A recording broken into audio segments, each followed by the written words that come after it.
hey, I was out at, Laurel Lake, I think I found this South American waterweed. It'll send me a digital photo. It's really simple. I mean, shoot it right to my phone, and yeah, it is, and that way we can get out there and stop it before it becomes a problem. But the folks that weren't trained don't have that opportunity. Here, this is, so you guys can explain to me a little more your relationship with Harold Parker and whatnot in this class in general, but this is the plant down at Field Pond that the Friends Group is dealing with, and we're working with them on. This is the fanwort, Cabamba caroliniana. Popular aquarium plant. These things all became banned. You cannot buy these in a store. What we will from time to time in a Petco and those kind of places see one of these plants like the South American waterweed or fanwort being sold like under a different name, some generic common name. They're not supposed to be doing that anymore. What happens is a lot of these things, first got established by someone like dumping an aquarium or a water garden that gets, escaped into the nearby river, or mom tells a little boy or girl it's time to get rid of Timmy the turtle, and we go free it into the wild. But all those other plant fragments and things that were in that aquarium now get introduced, and then for the most part, we humans spread these things from lake to lake. So there's some pretty good papers out there that clearly show that overland transport by trailer boats is probably the #1 way that these things spread around from region to region. But also waterfowl, things that we can't control. Geese, might land in an infested lake and leave with a piece of this plant, wrapped around their neck or foot or wherever, and then they land in that next lake, and like I already mentioned, it only takes one little 1-inch piece of that plant to really start a whole new population. Also, if you've got plants in an infested lake upstream and you have fragments that float down with the water current, they now affect the downstream lakes. And there are other ways, but typically we are the culprits. So that's where the sort of education outreach component goes into it. So Harold Parker, Field Pond, we've got 50, 60 acres, I'd say, of this plant. And it's unfortunate when it gets to that point, all we can really do is manage. Even as scientists, we will never use the term eradicate when it comes to these invasive plants once they're established. The root systems are there, even with a systemic herbicide treatment or aggressive hand pulling by trained people getting the roots out. There's always still going to be some percentage of plant there, and we'll continually manage it forever. Can you explain the relationship with this class and Harold Parker with the work that's going on there? Do you want me to? Oh, yeah, anybody. I talked to them last week. Educate me, that's all. I let them tell you. So this class is all about what, exactly?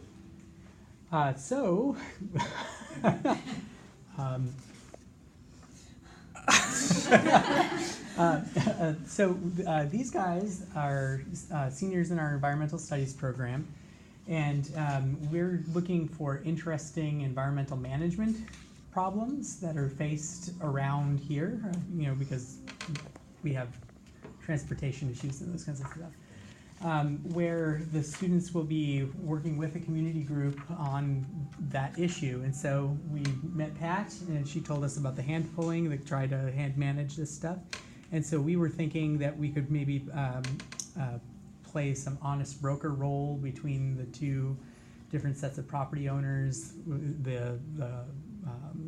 to see if the actual hand pulling project would work, or something along those lines. But that's what we were actually going to talk about, what the actual project was going to be after our training today. So sorry I can't be more specific than that. But No, that's good. Oh, that's a great start. So we're basically, at this point we're working with the Friends Group, and like you just mentioned, the hand pulling aspect. So all these plants, there's different ways to manage them. We've got a lot of documentation, the science is there. There are, of course, herbicide and algicide treatments. There's diver hand pulling. There's traditional hand pulling. There's something called suction harvesting, which still you get a diver down basically with an underwater vacuum cleaner, but they're still physically uprooting the plants and sending them into the hose. It's just a really efficient way to get plants to the surface instead of coming up and down with mesh bags.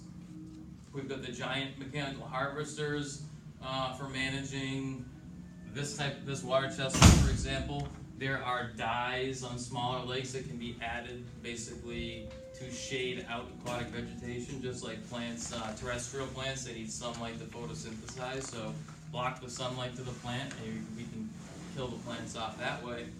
But down at Harold Parker, the moral of the story down there is we're trying to estimate basically how, in those particular conditions with the various water depths, the actual conditions at that lake. Every lake is different.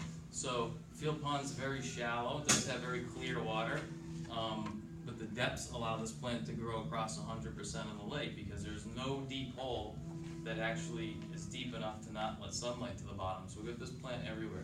So in that exact situation, can we set up a small experimental project defining a particular area, square footage, acreage, etc., perhaps physically mark that off with some buoys and figure out person hours in those conditions, how much area can be cleared over a given time, and use that to estimate in the future if it's a possibility to actually get this plant under control using physical methods. So that's where we're at right now. We're just got permits in place for that.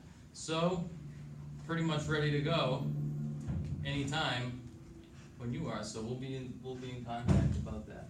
Any questions about any of this stuff? Anything lakes in general, invasive species in general, anything else I can answer while we're here? So we're just pulling them out? Is that what we're doing?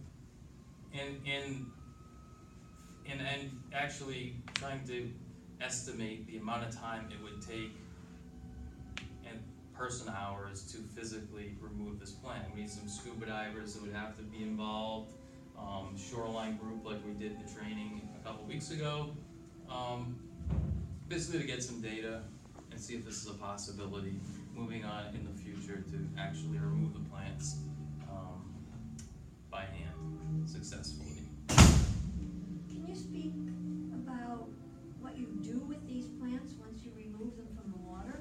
Then what happens? Well, in situ. To the pile of plants on the shoreline? Yeah. Oh, what we do you just do with just compost it. They It disappear. dewaters Any very one of them. quickly. Any one of them, you can compost any one of these. Absolutely. They And disappear. Put them back in the ground and They disappear totally quickly. innocuous. Yep.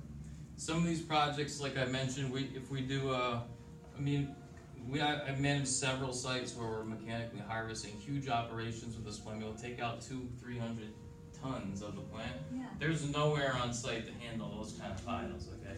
So those end up going, at least a couple of jobs we work on go out to and get incinerated at these plants like wheel abrader and whatnot. Just because physically, it'd be fine compost, it's just that nowhere can really handle that kind of biomass. Yeah. Trust me, hand pulling efforts, we will not come up with that kind of biomass, all right? Scuba divers, we did a project recently, so 3 divers down, with specialized equipment, working on the plants, and we're taking maybe 50 mesh diver bags per day on a good day with a full crew. It doesn't amount to very much, and within less than a week's time, it's completely disintegrated, essentially, fully dewatered. A lot of the volume of these plants is in water that they hold, so it dries out really quickly. This is a truism for all invasives, all pond invasives. What you're saying is applicable to everything in this book and beyond. Okay. Yep, we just compost in a convenient location, as long as we're not bringing it off-site where we could potentially introduce it to another water body. I mean, that's a different story, but as long as the plants are remaining on-site. Several people make the argument, well, you remove this stuff and, putting it somewhere that's close to the edge of the water, there's a possibility that it could get washed back in.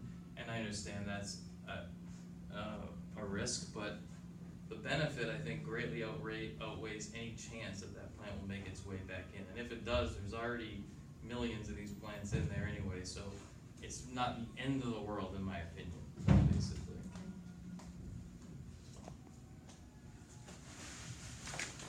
All right for now? Yeah, so what are these plants again? Joel, we'll go over it, yeah. Some good plants, some invasive, some non-native plants that are causing a lot of trouble in our state and in the region. Alright, so that's the intro to chapter 1 here of aquatic invasive species in Massachusetts.